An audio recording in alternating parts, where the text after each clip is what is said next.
전서 9장입니다. 1절에서 5절 말씀 교독하도록 하겠습니다. 제가 먼저 읽겠습니다. 내가 그리스도 안에서 참말을 하고 거짓말을 아니하노라. 내게 큰 근심이 있는 것과 마음에 그치지 않는 고통이 있는 것을 내 양심이 성령 안에서 나로 더불어 증거하노니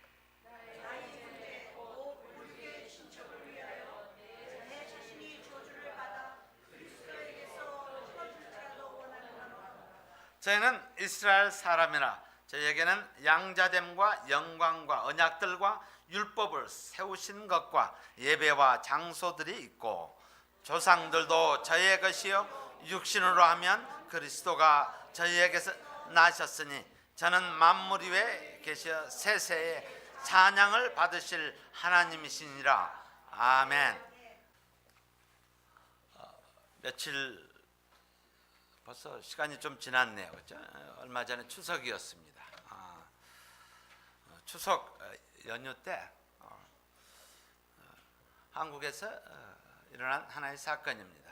모두 잠들고 있었던 새벽의 시간에요. 한 사람이 여자친구가 헤어지자라는 그 말에 그 홧김에 새벽에 5층짜리 빌라 지역에다 불을 질러버립니다. 보시는 장면이 완전히 불 가운데 덮이게 됩니다. 근데 그 결과는 이 불로 인명 피해가 많은 줄로 생각이 되어졌는데 인명 피해는 오직 한 청년의 이름은 안치범이라고 합니다. 28살 된 청년이 화상으로 인해서 병원에 입원하게 됩니다. 그리고 그가 11일 만에 죽게 됩니다. 그래서 이 스토리를 듣는 자들이 또한 이것을 검사하는 자들이 왜 이런 일이 있었을까라는 의문이 들어갑니다. 왜 다른 사람은 다 살았는데 이 청년 한 사람이 죽게 됐는가라는 거예요. 그래서 CCTV를 분석을 하게 됩니다. 도대체 이 불이 원인이 뭐였고 왜 이 청년이 죽게 되었는가요?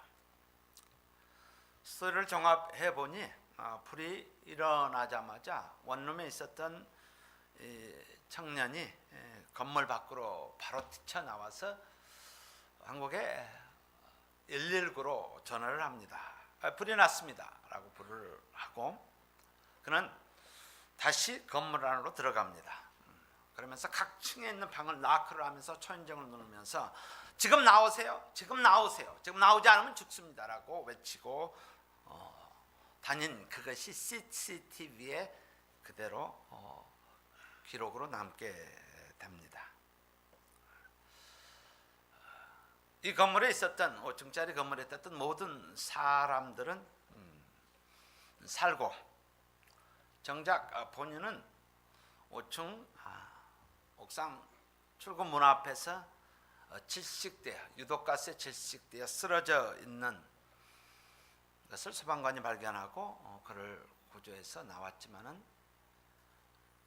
11일을 견디다가 결국은 죽게 됩니다.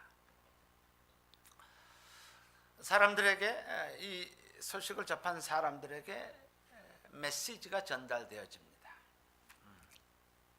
만약 이 청년이 깨우지 않았다면 아마 수많은 인명피해가 있었을 것입니다 라는 것이 새벽 4시면은 아마 대부분의 사람들은 가장 곤하게 잠이 들 그런 시간입니다.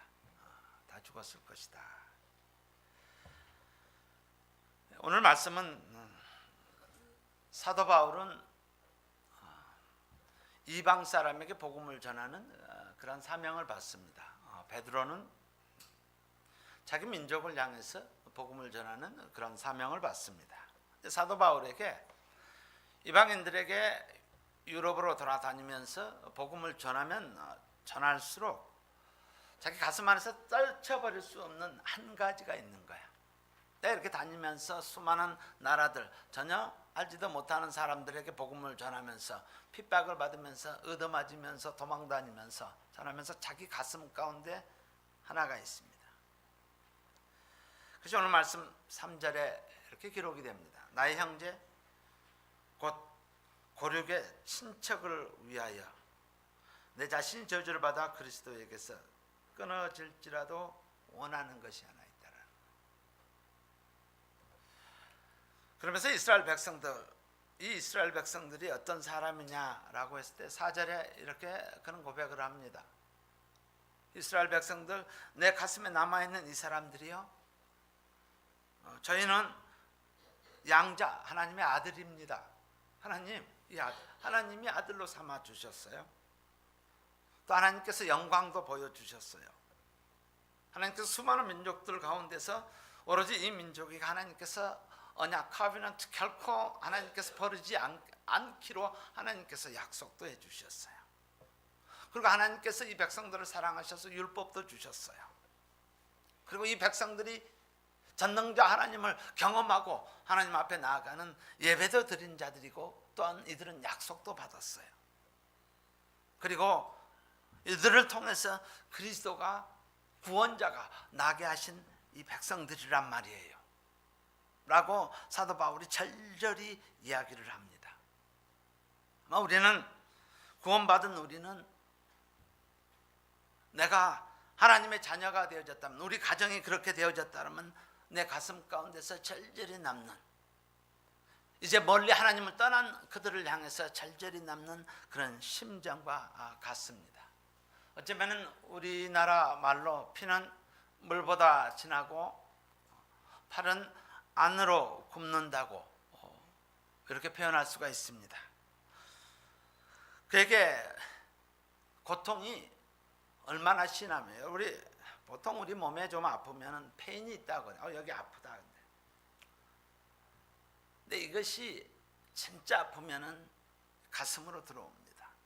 가슴에 절절하게 들어와요. 바로 그것이 1절과 2절에 사도 바울이 고백합니다. 내가 그리스도 안에서 참말을 하고 거짓말을 아니하노라. 내게 큰 근심, sorrow, 슬픔이 있다라는 거예요. 있는 것과 내 마음에 그치지 않는, 없어지지 않는, 내가 이렇게 다니면 다닐수록 없어지지 않는 그 고통이 있다라고 이야기합니다. 사라지지 않고 있다라는 거예요. 영혼이 거듭나고 이방인이 새롭게 되는 그 모습을 보면서 내 가슴 한 곳에서는 절절히 열리는 그 아픔이 나에게 있다라고 이야기합니다. 그러면서 3절에 이렇게 그거는 내 자신이 저주를 받아 그리스도에게서 끊어질지라도 원하는 바로다. 이 고백은 엄청난 고백이에요. 그가 표현할 수 있는 가장 커다란 아픔을 표현하는 단어, 저주를 받아라는 단어입니다. 인간이 표현할 수 있는, 하나님 앞에 호소하며 표현할 수 있는 가장 처절한 단어가, 하나님 나 이 단어 사용할게요, 하나님 나 이 단어 사용할 테니까 하나님 내 기도 좀 들어주세요 라고 하는 그 단어를 사용합니다. 이것은 범죄를, 하나님을 원망한 이스라엘 백성들을 향해서 모세의 심정과 동일합니다. 모세가 이런 기도를 합니다. 하나님을 원망하는 그들 백성들을 향해서 출애굽기 32장 32절에요. 그러나 합의하시면 이제 그들의 죄를 사하시옵소서. 그렇지 아니하오면 원컨대 주의 기록하신 책에서 내 이름을 지워버려 주시옵소서. 차라리 내 이름을 지워버리더라도 저들을 구원하여 주시옵소서. 이런 심정으로 기도하고 있습니다. 여러분, 저주를 받다라는 그 뜻은요, 아나테마라는 그들이 사용하는 언어입니다. 아나테마라는 단어를 사용합니다. 이것은 지옥의 형벌 또는 음부의 심판입니다. 내가 지옥에 들어가서 그 모든 고통을 받을지라도, 내가 심판을 받을지라도 차라리 저들을 살려주시옵소서라고 하는 거예요. 이것을 적나라하게 묘사되어진 것이 하나님께서 이스라엘 백성의 여리고성을 정복하라고 합니다. 그러면서 명령을 주시면서 거기에 따라붙은 것이 있습니다. 모든 것을 남김없이 불태워서 없애버려라라는 거예요. 완전히 전멸, 소멸시켜버려라라고 이야기합니다. 바로 이거예요. 불을 태워서 없애버려라는 거예요.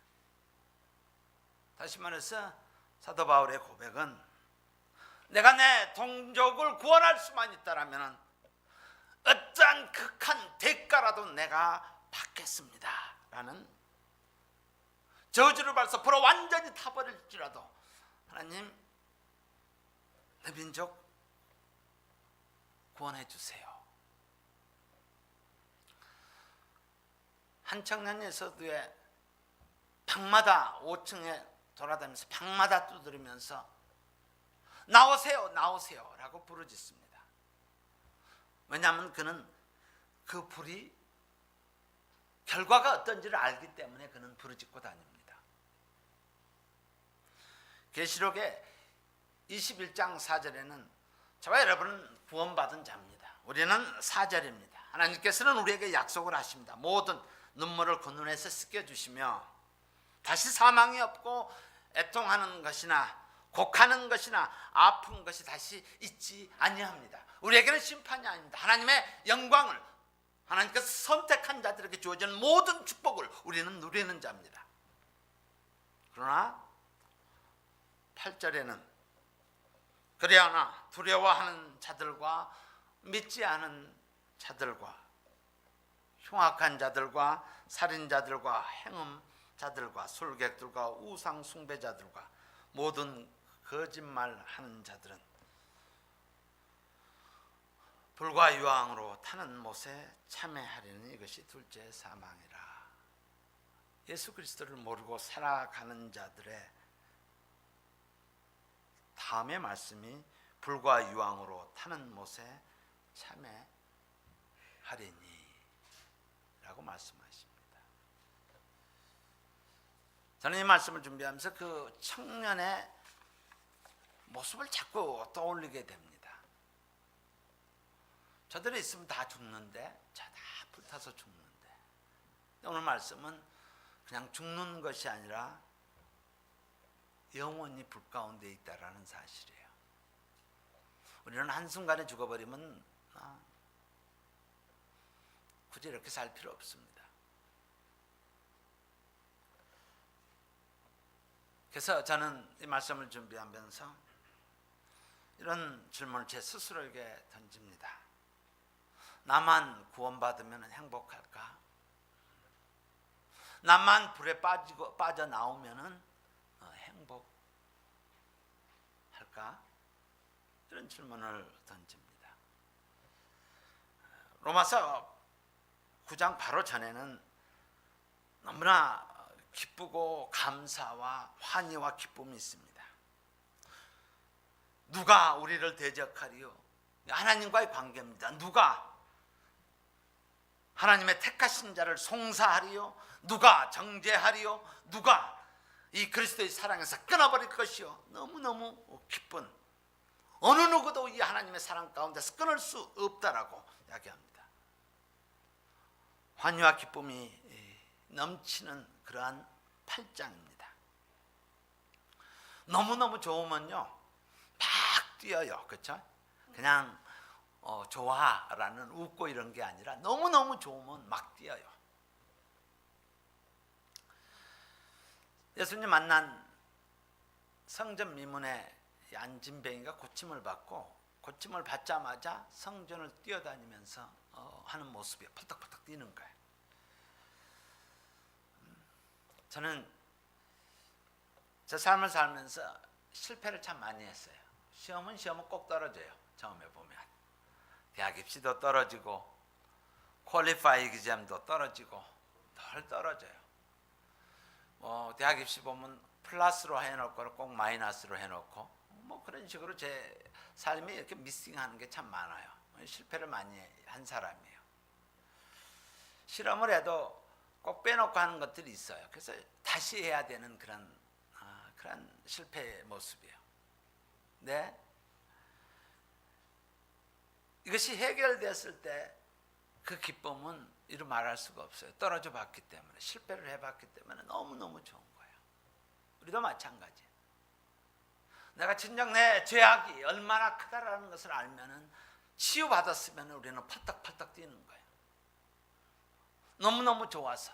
그래야 남들 다 대학 들어가고 다 합격했지만 나에게 재수하고 합격됐을 때, 너 합격했어라고 했을 때는 너무 좋은 거예요. 어머니도 합격했어요. 어머니 소원 들으셨죠? 저 합격했어요. 펄떡펄떡 뛰고 다니는 거예요. 그러나 이 기뻐 뛰는 것, 그것이 다냐? 9절에 나오는 것이 갑자기 분위기가 바뀝니다. 환희와 기쁨이 내게 큰 근심과 마음에 그치지 않는 고통이 있다라고 9장에 가서 확 분위기가 바뀌어버립니다.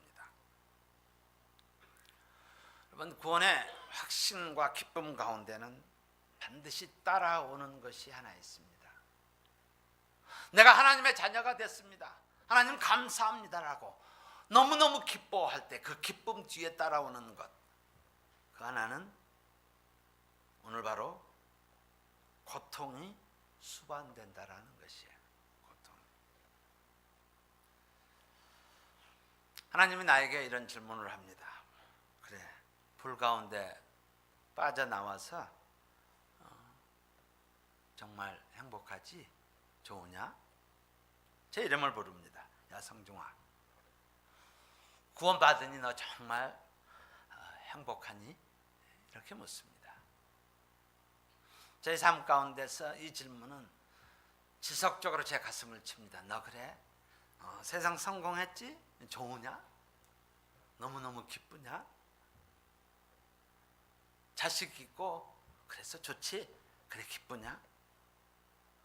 그러나 이 기쁨 가운데서 사도 바울이 우리에게 전하여 준 것처럼 고통이 수반되어진다라는 것이에요. 이것을 깨닫는 것이 내 의지적으로 깨닫는 것이 아니라 1절 2절 마지막 부분에 고통 있는 것을 내 양심이 성령 안에서 나로 더불어 증거한다라고 말씀하십니다.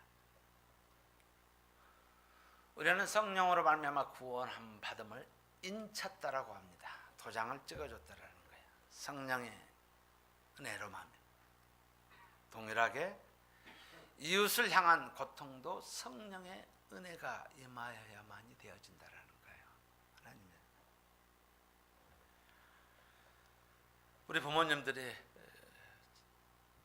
저희가 한참 자랄 때 너 참 철없다라고 이야기합니다. 너 철들었다. 그리고 좀 부모를 생각하게 되면, 부모를 이해하게 되면 우리 모두에게 어렸을 때 자녀에게 야 너 철들었구나 이런 이야기합니다. 누가복음 15장에는요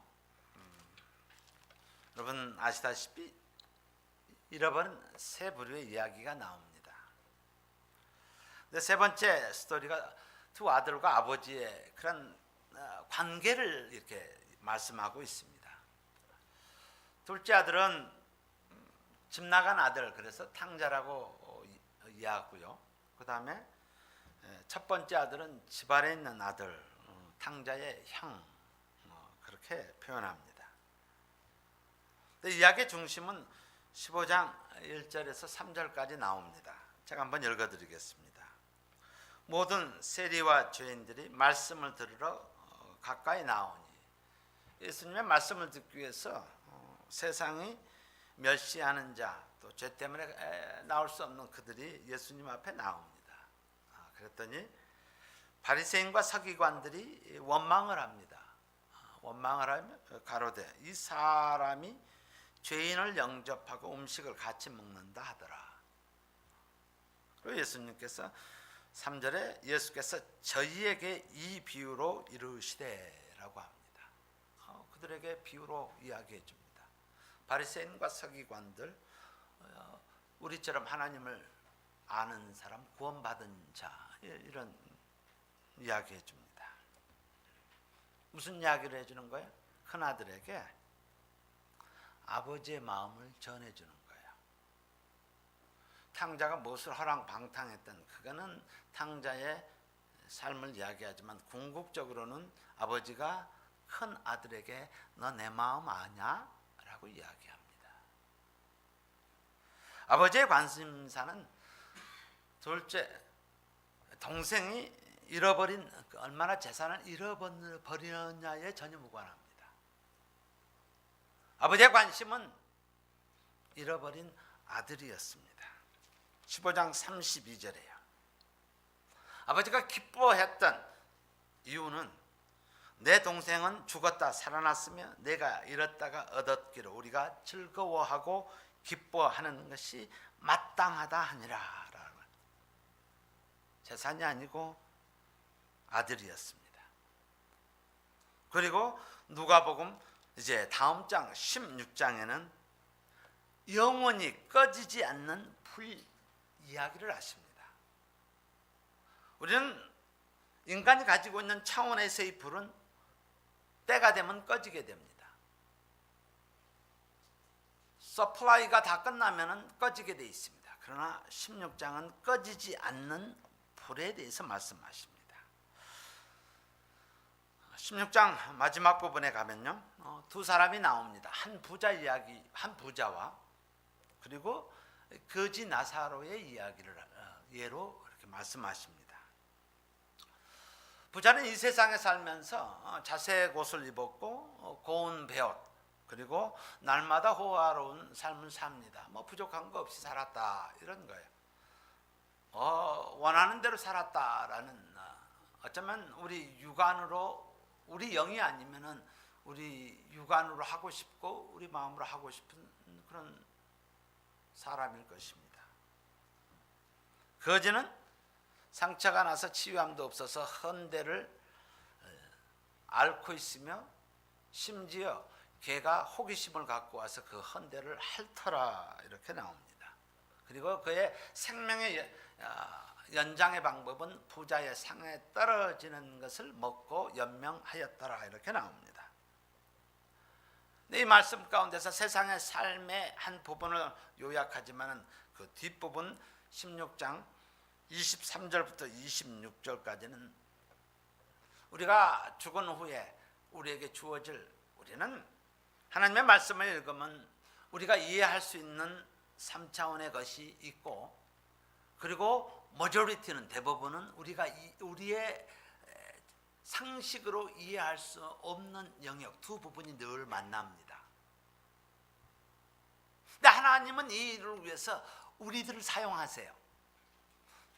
가나의 혼인잔치도 마찬가지예요. 물을 담는 것은 인간이 할 수 있는 일이고 나머지 부분은 하나님, 예수님께서 하시는 부분이에요. 그래서 두 차원이 늘 부딪힙니다. 뭘 늘 접하게 됩니다. 구약에서도 마찬가지예요. 우리가 할 수 있는 것, 모세가 할 수 있는 것 하나님께 요구하고 나머지는 하나님의 차원에서 합니다. 오늘도 이 말씀도 마찬가지예요. 인간적으로 살았을 때의 모습은 우리가 이해할 수가 있어요.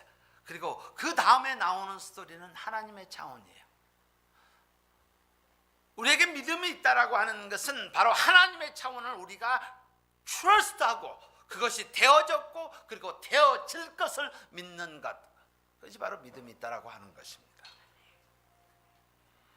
심판의 날 세 가지를 요약을 하는데요, 우리가 이해할 수 없는 차원이기 때문에 더 많은 것을 동원할지라도 우리의 생각으로는, 우리의 상식으로는 그것을 이해할 수 없는 부분들이에요. 그러나 우리가 이해할 수 있는 부분에 24절에 보시면요, 불러 가라되 아버지 아브라함이여 나를 긍휼히 여기사 나사로를 보내어, 그들이 죽음은 후에입니다. 그 손가락 끝에 물을 찍어 내 혀를 서늘하게 하소서. 내가 이 불꽃 가운데서 고민하나이다. 그래서 한 가지 사실은 죽음은 끝이 아닙니다. 이 한 가지 사실이에요. 우리 육신이 호흡이 멎는 그 순간, 심장이 멎는 그 순간, 그것이 끝이 아니라 이제 새로움의 시작이라는 거예요. 우리의 삶에, 저와 여러분, 우리 모두의 삶에 primary driving force, 원동력이 무엇이냐라는 거예요. 원동력이 십자가의 사건입니다. 십자가에서는 두 가지 사건이 클리어하게 우리에게 주어집니다. 첫 번째는 용서가 주어집니다. 우리는 용서받은 자고 또 용서할 수 있는 자입니다. 그것이 십자가의 보혈입니다. 두 번째는 부활입니다. 이것이 끝이 아니라라는 것이, 내 인생 이것이 끝이 아니라 이제 앞으로 일어날 하나님의 영광을 향해서 살아가는 그 부활의 신앙이라는 거예요. 바로 오늘 말씀 가운데서 죽음이 끝이 아닙니다. 만약에 내 인생에 죽음이 끝이었다면 저는 불타고 있는 사람을 향해서 나만 살아서 살았을 것입니다. 그러나 그것이 끝이 아니고 사도 바울의 고백처럼 차라리 내가 저주를 받아 끊어질지라도 내가 원하는 바로라 라고 고백합니다. 왜냐하면 그것이 끝이 아니기 때문입니다. 두 번째는요, 25절입니다.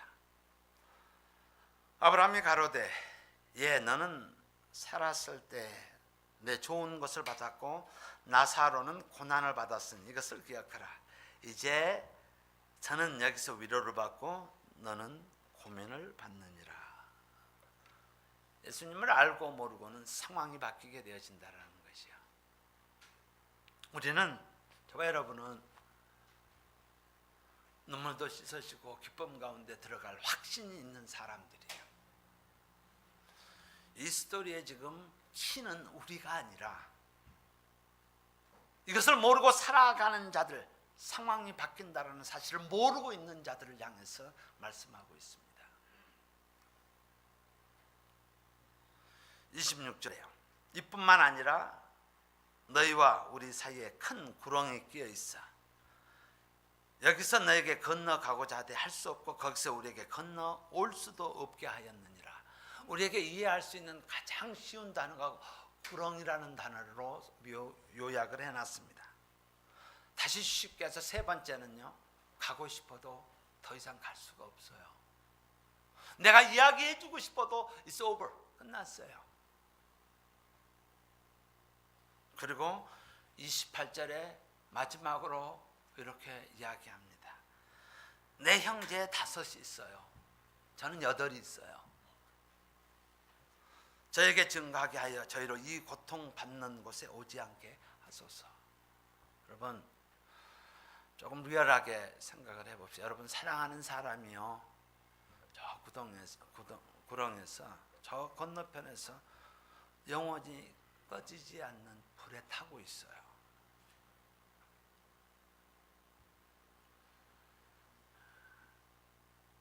그를 향해서 부탁을 하고 있는 것입니다. 오늘 말씀을 통해서 세 가지를 생각하였으면 합니다.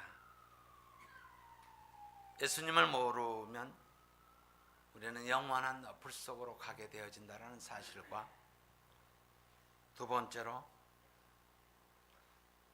하나님의 철들은 나에게 부탁한 것이 무엇이 있는지요. 그리고 지금 이 시간에 누가 생각이 나느냐입니다. 기도하겠습니다.